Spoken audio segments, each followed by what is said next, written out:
ইহুদিরা এসে দল পাকালো, চল মুহাম্মদকে আজকে প্রশ্ন করে আটকায় দিবে। কি প্রশ্ন করবি? ইহুদিরা বলে এমন প্রশ্ন জানা আছে এগুলো কিছুই মুহাম্মদ জানে না।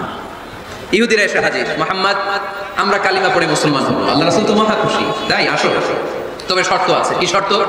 3টা প্রশ্নের উত্তর দিতে পারলে লাইন ধরে আমরা সব কালিমা পড়ে ফেলব। প্রশ্ন কয়টা? প্রথম প্রশ্ন কি সম্পর্কে? রূহ। দ্বিতীয় প্রশ্ন আসহাবে কাহফ। তৃতীয় প্রশ্ন যুলকারনাইন। আল্লাহ রাসূল সাল্লাল্লাহু আলাইহি ওয়াসাল্লাম বললেন গাদান উজিবুকুম, আগামীকাল উত্তর দিব। ওরা আগামীকাল উত্তরের জন্য হাজির, কিন্তু ওহী আসে নাই, উনি বলতেও পারে না। বিশ্বনবী আবার বললেন গাদান উজিবুকুম, আগামীকাল দেব। তারপরের দিন ইহুদিরা এসে হাজির, বিশ্বনবী উত্তর করতে পারেন না। বিশ্বনবী আবার বললেন গাদান উজিবুকুম, আগামীকাল বলে দেব। আগামীকাল ওরা এসে হাজির, তৃতীয় দিনও তিনি পারেন না। টানা 15 দিন ওহী আসে নাই, নবী উত্তরও দিতে পারে না। আল্লাহ রাসূল সাল্লাল্লাহু আলাইহি ওয়াসাল্লামের জন্য এত বিব্রতকর পরিস্থিতি আর কখনো ছিল না। তিনি বারবার বলতেছেন কালকে বলবো, কিন্তু উত্তর আসে না। এর কারণ নবী ইনশাআল্লাহ বলে নাই। নবীর মাধ্যমে, আমার পেয়ারা নবীর মাধ্যমে আমাদেরকে শিখানোর জন্য আল্লাহ 15 দিন ওহী নাজিল বন্ধ করলেন। চিল্লায় বলেন কয়দিন?